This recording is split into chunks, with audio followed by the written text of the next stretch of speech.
Mag-set ka muna ng standard o qualities na nahanap mo sa isang tao. Babae ka man o lalaki, importante yun. Halimbawa, gusto mo na yung babae na ganito, ganyan, ganitong babae gusto mo. So, kailangan na ilista mo yan kung lalaki ka. Kung babae ka naman, ganun rin, isulat mo na gusto mo ng lalaking masipag, yung lalaking madiskarte, mga ganun, isulat mo dyan, o isulat mo. Tapos, para sa mga lalaki, para hindi rin kayo maligaw kung sino yung liligawan nyo. Hindi lang kayo magliligaw na kung sino-sino lang. Meron kayong guide kasi nakalista na nga yung mga standards nyo. So, dun nyo titingnan kung may magkagustuhan man kayong isang babae, kung lalaki ka. Tingnan mo yung nasulat mo mga doon, mga standards o mga qualities doon nasulat mo kung swak ba siya.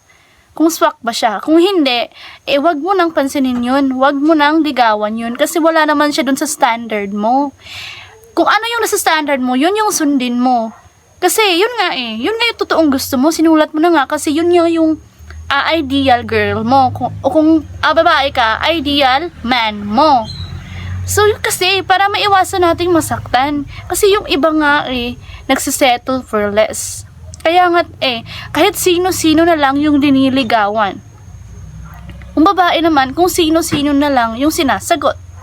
Walang siniset na qualities o standards. Kaya sa huli, nasasaktan. Kasi sinabi, hindi ko naman pala siya gusto.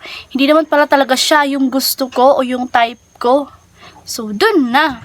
Wala na, tapos na. Nasaktan na. Kasi hindi nga nag-set ng standard.